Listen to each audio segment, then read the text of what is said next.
Welcome to the Legends Behind the Craft podcast, where we feature top leaders in the wine and craft beverage industry with your host, Drew Hendricks. Now, let's get started with the show.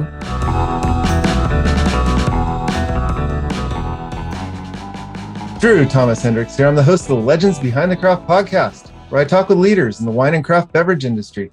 Past guests of Legends Behind the Craft include Ron Sharman of Astra Digital, Paul Mabry from Pix, and Andrew Means from Transom. If you haven't listened to these yet, be sure to check them out and subscribe. Today's episode is sponsored by Barrels Ahead. At Barrels Ahead, we work with you to implement a one-of-a-kind marketing strategy, one that highlights your authenticity, tells your story, and connects you with your ideal customers. In short, we help wineries and craft beverage producers unlock their story to unleash their revenue. Go to barrelsahead.com today to learn more. Today, I also have on the show Bianca Harmon, who's one of our direct-to-consumer marketing strategists. How's it going, Bianca? Going good, Drew. Thanks for having me. I am looking forward to talking to Byron and Julia today about offset partners and everything they have to offer. Yes, I'm super excited. Today we have Byron Hoffman and Julia Weinberg. Byron's the co-CEO and Chief Creative Officer, and Julia's Offset's VP of Commerce Strategy. If you don't know, Offset's a wine commerce technology and brand design company based out of Napa and Sonoma. They have their own e-commerce platform, Offset Commerce, and it's the leading choice of allocated wineries and high-touch retailers. They offer brand, packaging, and website design, and they have clients include Frog's Leap, Rain, and Kermit Lynch. Welcome to the show, Byron and Julia. Thank you so much for having us. Looking forward to the conversation. Oh, I am too. How's it going today, Julia? It's going well. Yeah, happy to be here. Oh, so we always start off kind of saying, how did you get into the industry and why wine? Julia. Ooh, I would say, I grew up in the Bay Area in San Francisco, and as a teenager, thought I wanted to be a chef. Ended up doing an internship at a restaurant in San Francisco that had a pretty legendary wine program, and got introduced, underage to some pretty great wines. And that planted a seed that wines come from a place. Fast forward many years later, and sort of just socially became friends with a group of winemakers here in Napa Valley that were really leading the charge. Folks like, Abe Scherner and the Mathiasons, a whole host of great people, the Keplingers, Helen Keplinger. Anyway, so I got really interested in wine again through them and worked Harvest, had really spent a lot of time professionally working in marketing and media of all sorts. And, those pieces kind of came together, gelled, I'd say, through a chance run-in with someone who wanted to start a wine startup. And that wine startup was Delectable. So I helped start that company. And through that, got to know a lot of people, including Byron and Tyson, the co-founders of Offset. And when, Delectable was acquired, I began working with them. I like the organic entry just kind of happened. Oh, yeah. I like that. How about you, Byron? So I'm based in San Francisco now, but I was born and I grew up in Napa. So of course I was surrounded by the wine industry as a child and teenager. My grandfather was the winemaker at Christian Brothers when it was still a winery, not a brandy brand. Oh, wow. But he was retired by the time I was born. So I actually grew up, not experiencing him as this very, very serious winemaker that had a lot of responsibility, which he was. Helped him make wine out of his garage and stomping grapes in his, beat up pickup truck, that type of thing. So wine was around me as a kid. But honestly, like a lot of kids that, wherever you grew up, I took it all for granted. And was very into art as a child. Went off to school for graphic design, and then moved to San Francisco directly after, and really kind of settled into a small freelance design business. And some of my clients started to be wineries.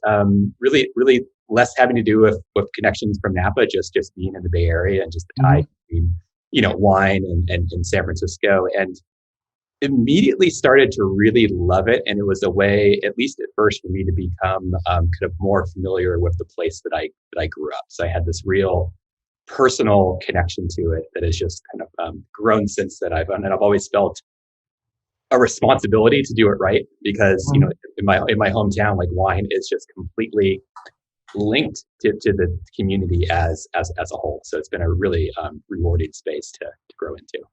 Yeah, just woven right into the fabric. I did not come from that background. We did not. I wasn't raised in a wine family. Wound up in the industry after college, getting a degree in philosophy and Attic Greek. I guess. Nice. I guess that's the backdoor entry into the wine. Many people have come into wine through that same background, Drew. Yeah. All through, yeah. You either be a professor or you make wine or sell wine. So that leads me right into offset partners. Let's talk about how offset came to be. So it's a long story. So I'll tell you the simple version. So prior to offset, I had a few different small design studios that I ran. One of them a partner, and the common link with all the studios I was a part of is that I collaborated very, very closely with Tyson Calley, who's my co-CEO at Offset. So roughly 13 or so years ago, we met, and he was focusing on website design and development for the wine industry. Mm-hmm. I was focused on branding work and also some website design for other industries plus wine. And we started to collaborate and just really clicked right away. Around the same time, he just became incredibly frustrated by, building these beautiful websites. But then, the second that someone would click add to cart, they would enter into this completely broken experience. Yeah. And this was 13 years ago. So those experiences were not up to par is the way to put it nicely. So he, along with two partners, decided to build their own e-commerce platform. That was known as 750 Group at the time. And really, he shifted his energy into the platform. And my company at the time started to really do all of the design work that he would do in the past. So really, just over the years, like, we just, even though we were separate companies, we almost operated like we were the same company. And there was one day where we did a co-pitch to a client. I believe it was Joseph Phelps, and it went really well. But 3/4 of the meeting, the client looked at us in this baffling way. It's just like, wait, why aren't you the same company? And we did not have a good answer. So right after that meeting, we started serious discussions about actually merging our companies together. Oh, interesting. Yeah, I had a similar experience with an agency that I used to co-pitch to, and at the time we were so intent on keeping our own separate agencies that we never did blend them. But I have to know, just like Phelps was like, why are you both here and not one? Yeah, that I can definitely relate to that. So you guys merged, and then Offset came to be. Now let's move next to Offset Commerce. So he'd already done a commerce program. What unique challenge does Offset Commerce solve versus the other e-commerce systems out there? Ooh, well, I don't think there's a singular unique challenge. Mm-hmm. Perhaps it's actually a little bit more approach. Mm-hmm. And, technology is typically built in a few different ways. Mm-hmm. It's either, very like bespoke and not scalable, mm-hmm. Or it's very scalable, but not necessarily all that modifiable, right? Mm-hmm. So if you want to build a large company, a large scalable company that might be acquired, yada, yada, you need to put some pretty hefty guardrails on your features and functionality. Mm-hmm. And that can be problematic for wine. So especially high-end wine. And so I would say that one of the unique challenges that we try to address is finding that middle ground of where we can, grow and be a sustainable company ourselves. Mm-hmm. And also be able to kind of have, a community of clients that can all kind of, raise the tides there. So if you've only got one client's input, you're only going to do so much. We can, kind of push forward and learn from our clients. They can learn from each other. Anyway, so what that means for us is that we really take into account the nuances of wine. And that's the nuances from the brand perspective, as well as the nuances from, the operations perspective. How do you run your DTC sales?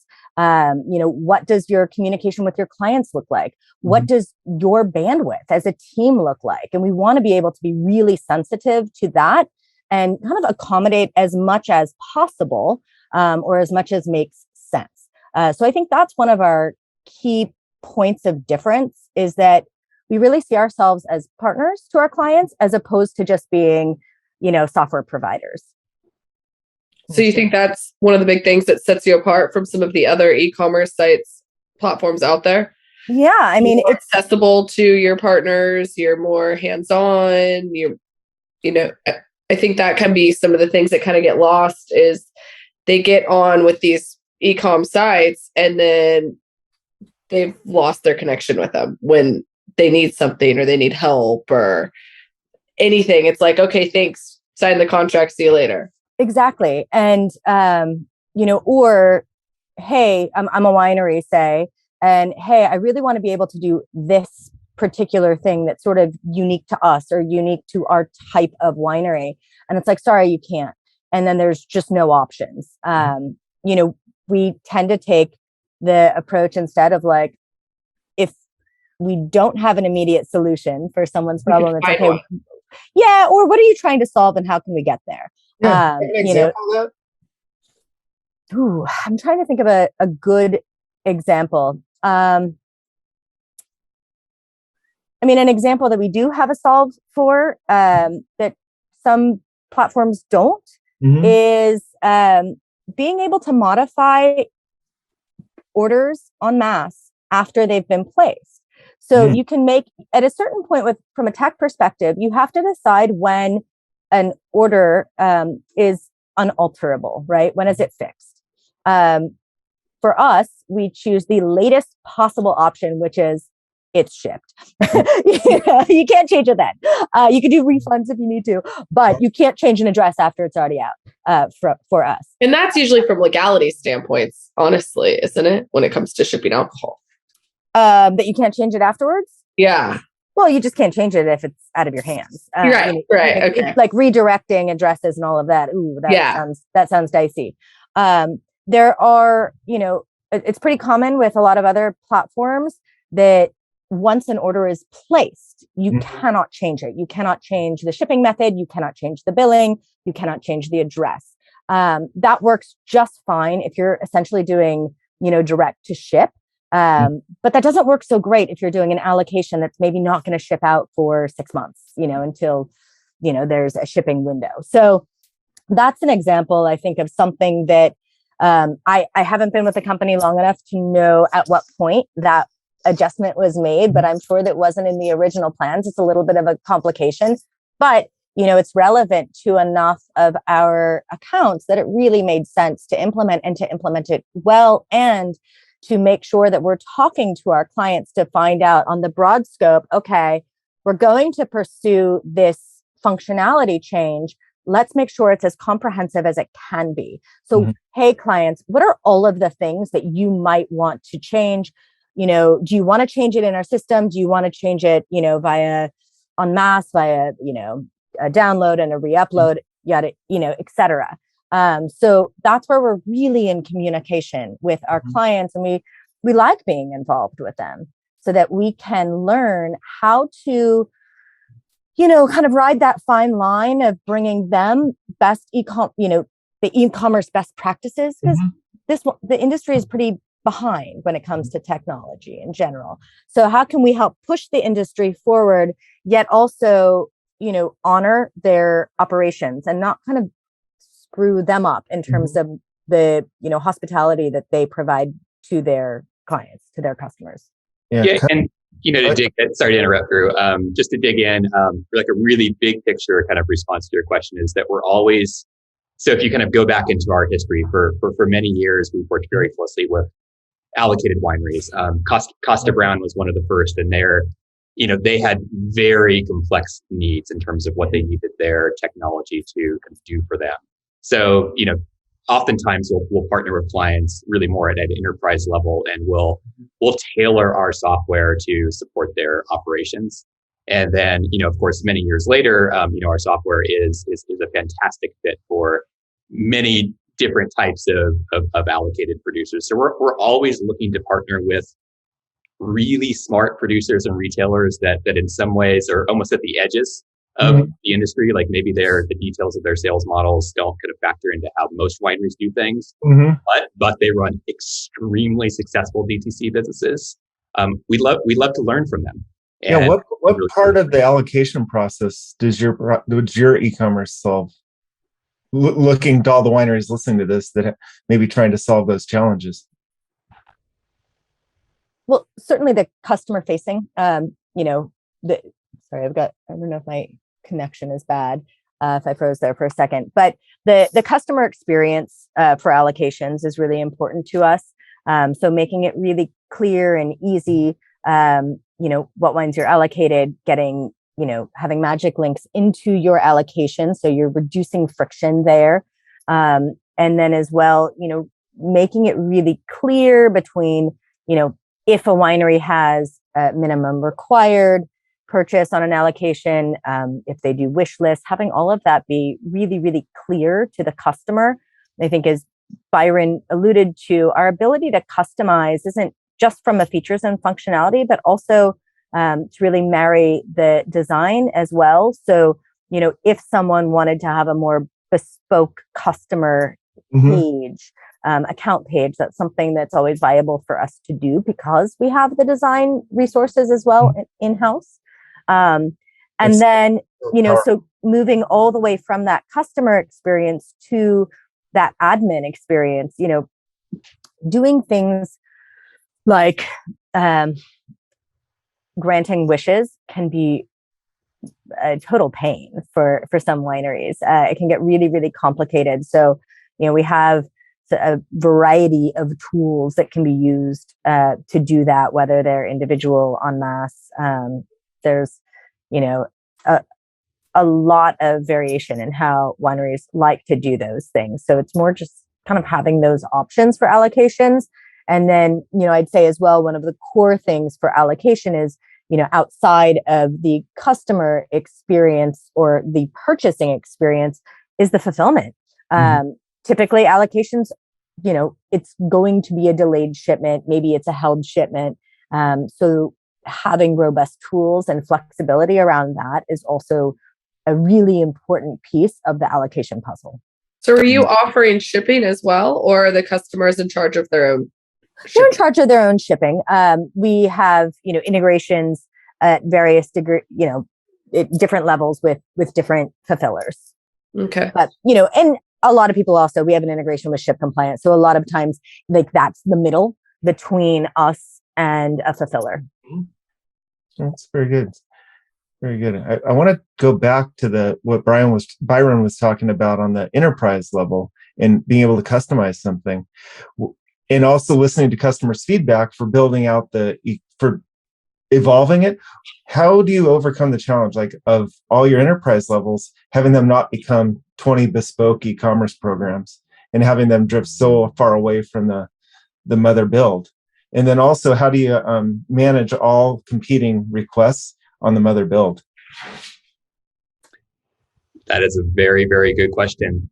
One of the ways that we handle that is that we're focused on a very specific kind of portion of the wine market. We're not going after scale. We're not trying to kind of encourage everybody in the wine industry to come to our platform. If we were pursuing that model, I think it really would be at odds with supporting enterprise clients that have very, very high needs. So I think that, and I'll let Julia speak to a lot of the details here, but just on a fundamental level, I think that it's in our DNA as a company. We really came from a place of doing very bespoke, custom kind of brand projects. And, so always looking for, running many different projects that are all focused on doing what is right for each specific client versus just, templatizing the work. So in many ways, like we're just building upon that DNA that we've always had as the company and extending that into these, very complex technology builds. Yes. Sorry, Julie. I was going to say, I think that it might be important as well to clarify what we mean when we say enterprise. So, that can certainly mean the big conglomerates and the big groups, and that's not necessarily what we're talking about. For us, enterprise is really, a client that's going to want ongoing collaboration and customization from that core build. So it could be an individual winery. It's more about the type of relationship that we have with them as opposed to the type of business that they are. Mm-hmm. Yeah, we don't want to talk too much about other e-commerce ones in the industry. I'm going to give an example of like two different sides on project management. On one side, you have Basecamp, 37 signals. They're just all about saying no. You fit our model, or go away. On the other side, you have ClickUp, which seems you want it, we'll add it. And every single week they're adding a new feature and suddenly you can do everything. Somewhere you got to fit right in the middle between those two. Where do you see your e-commerce? It's a tricky one. I would say that we always want to learn from from all of those requests pushing forward, so that we're continuing to move our core platform forward and be innovative and, encompassing. Hey, I'm more on the tech side of things. So I'm more the person that pushes back for less customization on the whole, or less sort of, one-off customization, but instead, where can this fit into the core product? That's always going to be my personal leaning. Byron, as, sort of coming from more that design bespoke background, is probably going to be a little bit more on the other end of the spectrum. We like having that tension within our company. It helps us make better decisions on the whole. So, it's a little bit hard to say. We're, in general, my preference is for people to work with our system for at least a few releases or release cycles first to really see what they need. Going back to at least what I was saying earlier about the industry being a little bit tech behind, oftentimes, if someone's coming to us from another platform, they're most likely coming to us from one of the older platforms is historically typical. And so that may mean that it's a little bit of a sort of, from a tech perspective, like older approach. Are you talking like sense? RMS or like as far back as RMS or Vin 65? Like, yeah, I think Vin 65 is one that, sort of, or Wine Direct sometimes struggles because they've got such a robust system. So making changes and modernizing their platform is hard, so it feels like old tech to me in a way. That feels like legacy tech. It's, been added onto in sort of Frankenstein ways, as opposed to being like a really cohesive system. Things are just kind of packed in where they need to be, and it can do a ton. But it's not necessarily the easiest to use from an admin perspective. Like, you really have to know the system to know where things are. I think I just kind of went off on a tangent there. No. It's so easy to get into I just geek out on this stuff. It's almost like instead of, some of these software systems, instead of going in and doing a whole revamp of their entire system and shutting it off, even maybe for a couple of days to do it, they just keep adding band-aids. It's not even and then it just, so the problem or the resolution actually never gets resolved, because it's always a little temporary. Oh, let's put a band-aid on this, and then a band-aid on this. And then eventually you've got all of these little systems and band-aids that you've tried to place, and nothing is, and it's actually making it more complicated. Fresh. And I think that loses perspective of the larger part of e-commerce, which is to complete the story. The story starts with someone finding the winery and finishes when someone makes the sale and starts to identify one-on-one with the brand. So as far as the way you're building this system, and part of your core at Offset, from what I see, is, you're into the storytelling process. Maybe we can go up to figure out how the system and how the sale itself fits into the wine story, and then we can walk back into just kind of the storytelling. Yeah, absolutely. So, as I alluded to with just our origin story, my partner Tyson just being frustrated that he couldn't really affect anything after someone clicked add to cart. Everything that we're doing now, is still related to that. Like, we are invested in carrying the brand, the story all the way through, and looking for opportunities at every checkpoint. So, because we have design in-house and we don't exclusively use our own design, so other people outside of our company are able to use our platform. But one of the many things that we really love about, having these resources in-house and it being just a core part of our company is that we're pressurized to have every component of the e-commerce platform fit as seamlessly as possible with the storytelling, with the design, with the customer experience. When clients are signing with us for that kind of holistic offering, we're telling them that we're, from homepage to receipt, we're going to make sure is perfectly considered all the way through, and we're on the hook for that, versus just saying here's our software, use it as you wish, and then someone else is responsible for the quality of the experience. We love being able to carry the experience all the way through. Mm-hmm. I think that I often see it coming from I've been working with Offset for 5 or so years now, 6 years. And in terms of those two sides of the business, I've always seen it as sort of like your yin yang, there's always that drop of the other in the other side. So all of our design is really mindful of the technology and the capabilities there. And all of our technology is really sensitive to design. And so, it was really interesting. I was doing a demo recently for someone, and they wanted to look at what our most basic allocation page looks like. Like, if we do nothing, what does it look like to the customer? And I showed them an example of this is the stock. This is sort of our boilerplate, and they were just so impressed. That colors and fonts carry through, and there's a sense, there's an aesthetic sensibility there too. To us, that feels like table stakes, but that's not the case with a lot of other systems. There's just almost like zero design or aesthetic sensibility to some of those, really important customer facing moments. I think, yeah, you guys understand it, because there's the story that the winery tells, that they want to talk about their history and how great their vineyards are and everything. But then there's the story that the customer tells, which is their experience with the winery. I think I'll just say it, I think one of the biggest mistakes that wineries make is they forget about the customer's story in detriment to their own story. So I think that's kind of what you guys are doing with this like unified, elegant system where the design flows, and that you're helping perpetuate the right story that the customer is going to tell. Yeah, couldn't agree with that more. And I think that it's one of the reasons that I think wineries struggle with it is because it's difficult. Oftentimes the technology or budgets just doesn't support carrying things through in a seamless way.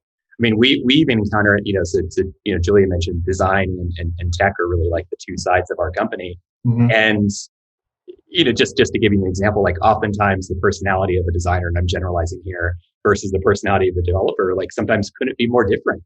But to create a great experience, they're just completely dependent on each other. So we love bringing those things in-house. And this is not a new idea by any means. Essentially, every, large technology startup in the world now, values design and integrates it as a core part of just, their business.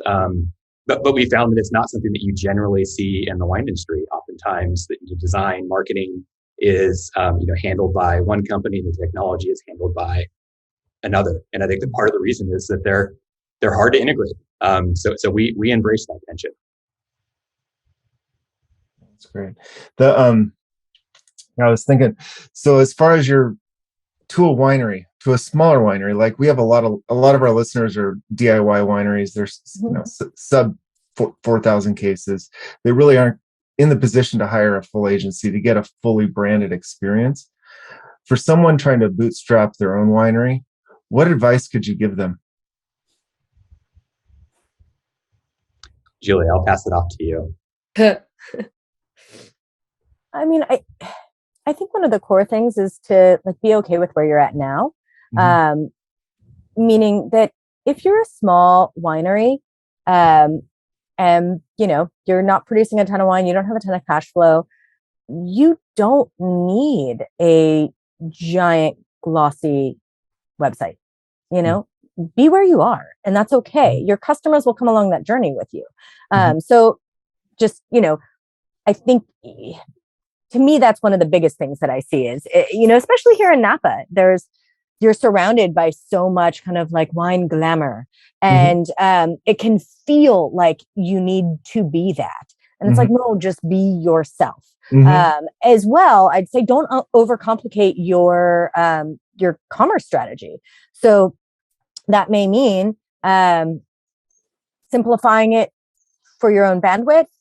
Hey, allocations actually really do a lot to help preserve your bandwidth versus shipping all the time, fielding, questions about, just orders and all of that jazz. So that's potentially, something that would be good for a lot of smaller wineries just from a logistics standpoint. And those things are all okay. It's a little bit of a tricky one to say. I think, to me, it's really being okay with where you're at and also not comparing yourself to people who are at a radically different place than you. So, get with your peers and find out what they're doing, and learn from each other. I think you hit the nail on the head there. Be comfortable where you're at.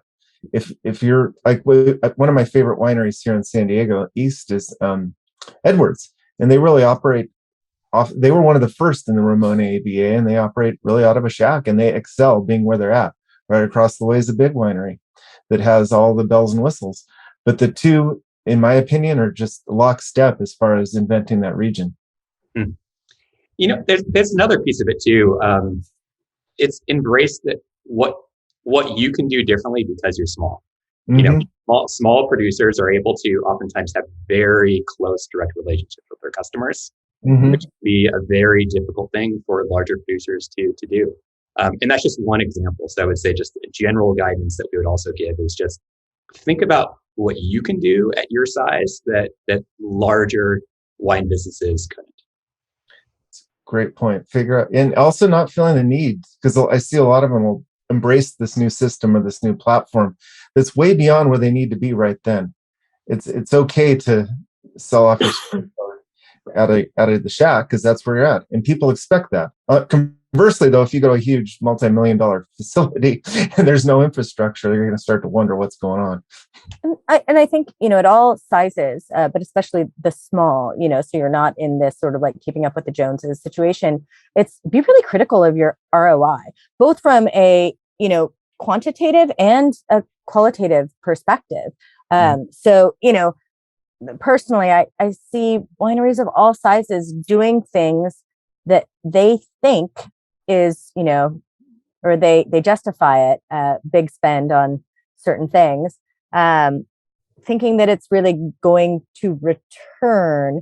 And it's like, no, just admit to yourself that you're going to that event because like you like it, because it's fun, not because it's actually going to yield a ton of new, customers that are going to convert and all that jazz. So, just being really cognizant of why you're doing things. This really, a lot of people are in this industry too, because, there is a lot of fun and sociability to it and community to it. And that's great. And that is actually a worthwhile thing to put value to as well.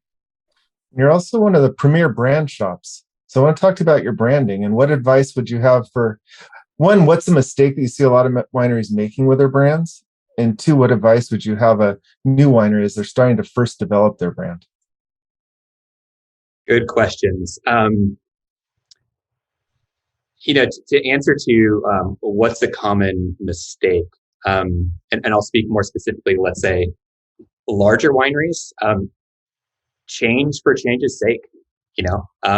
New people coming into, let's say, a legacy brand or that has existed for a long, long time. And, they may personally dislike the packaging. They personally dislike the way the story is told.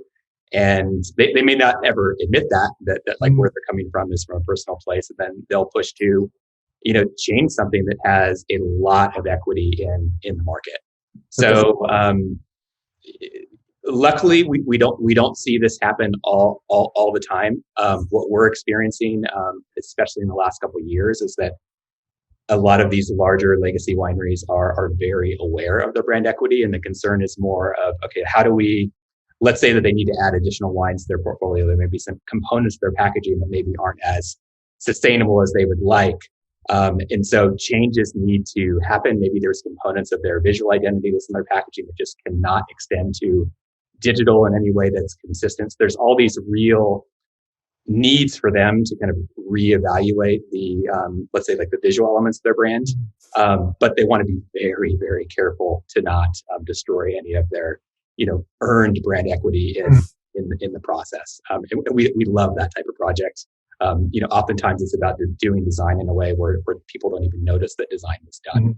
But you're able to, essentially kind of flush out a visual identity and packaging system that just kind of further supports the winery's needs. Switching gears, let's say, to the small startup winery versus a winery that's been around for a long time that, doesn't have a brand yet, doesn't have a package. Maybe they just have a name. Those projects, they're a lot of fun for us. They're really exciting because you get to create something new. I think that the thing that small producers need to really recognize and embrace is that it's an emotional process. Oftentimes at that stage, your business is your baby, and the label is going to be its face. So there's so much pressure that is put on the project for good reason.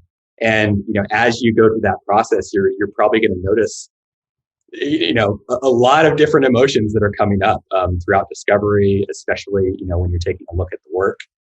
So it's just something to be aware of. A big part of what we do is just kind of guide people through that process and kind of let them know like what they're feeling, is common. Help them kind of like reframe how to look at what they're seeing.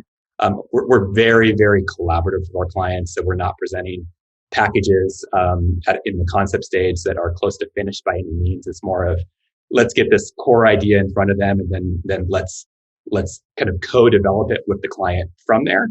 But that can also be a very, very tricky thing because what you're seeing is not the final thing. There's oftentimes, illustrators that still need to be hired, calligraphers that maybe need to be brought on. So it's, the creative process is a it's a delicate thing. It's a lot of fun, but it's also stressful. So emotionally preparing them. Yep. One of the things that I've learned from observing the design side of things, and Byron and the rest of our design team as well, is especially if you're starting off, it's not just about the portfolio that you're starting with. It's about thinking where you want to grow into. So, hearing them ask questions about tiering and all of those pieces so that, maybe your first label doesn't break when you start introducing new SKUs.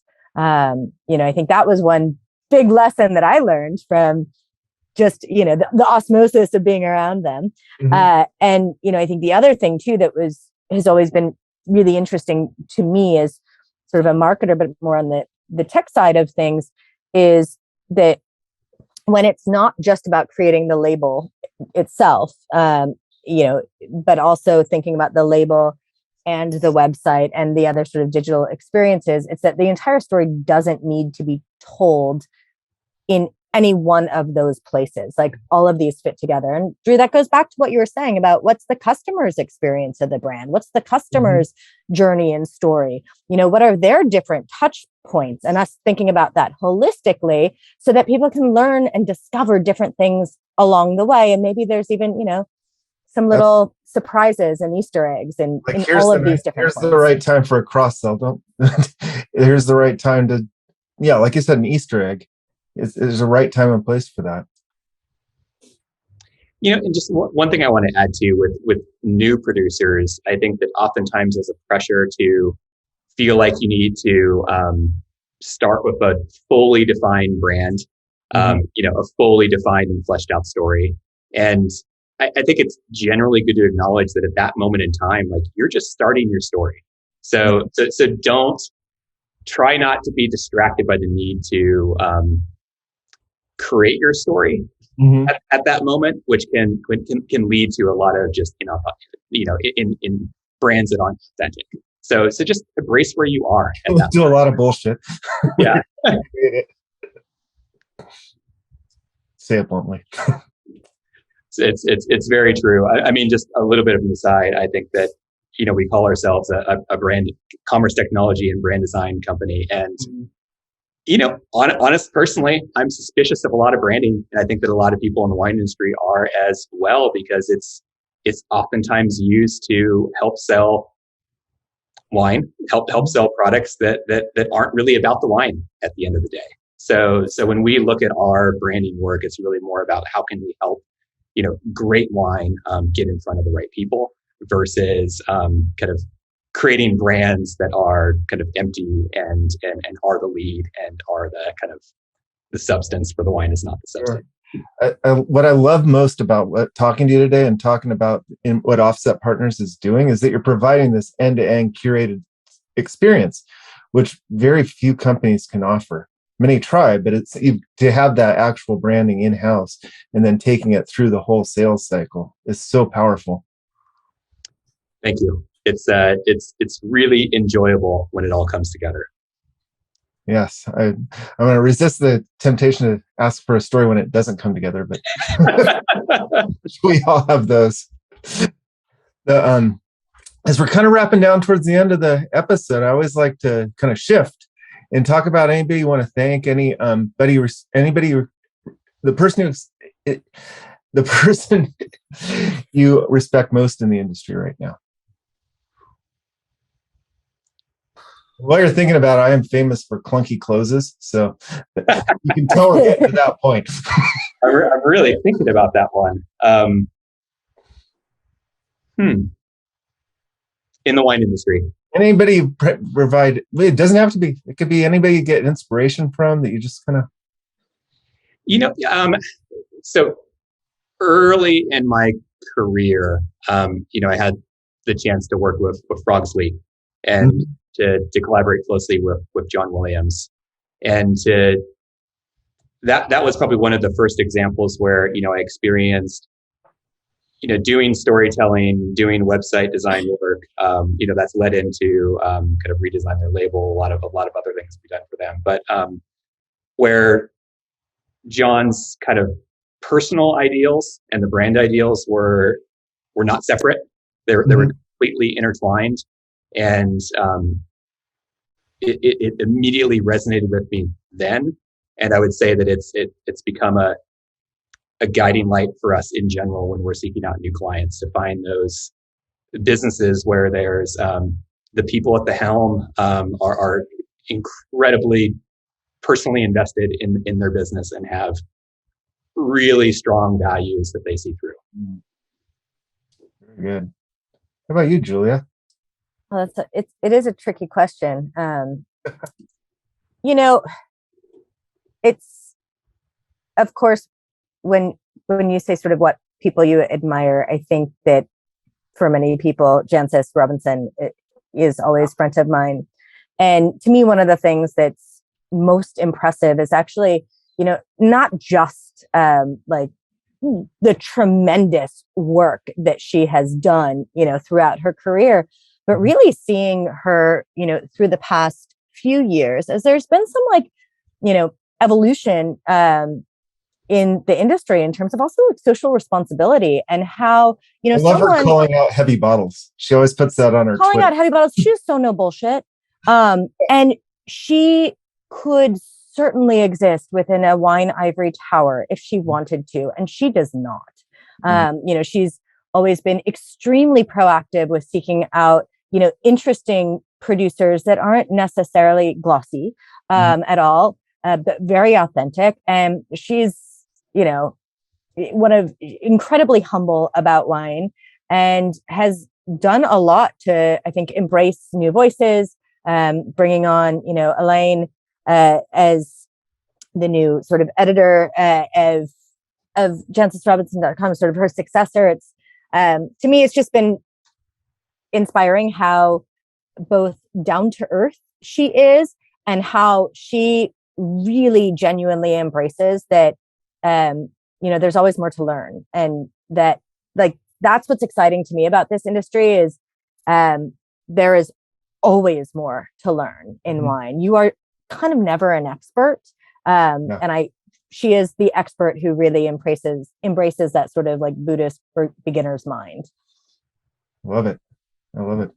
I do have to say, one of your clients is the person I respect most. When I started in the industry, we were the San Francisco store that sold all the Kermit Lynch wines. And Inspiring Thirst, that book and the way he wrote guided really the last 35 years of me writing and pursuing wine. I completely understand why you're influenced that way. I mean, working with them continues to be an incredible and humbling experience. We're just doing what we do, trying to hold up our end of the bargain. Like they're an incredibly impressive business. Yeah, his work has been fantastic. So, guys, where can people find out more about you and Offset Partners?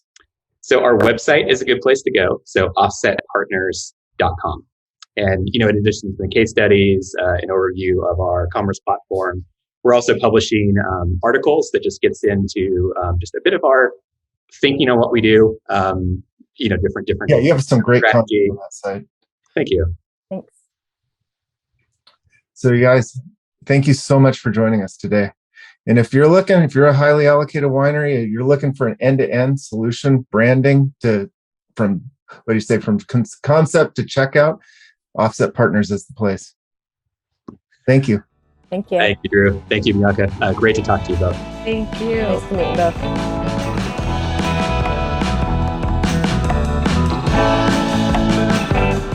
Thanks for listening to the Legends Behind the Craft podcast. We'll see you again next time, and be sure to click subscribe to get future episodes.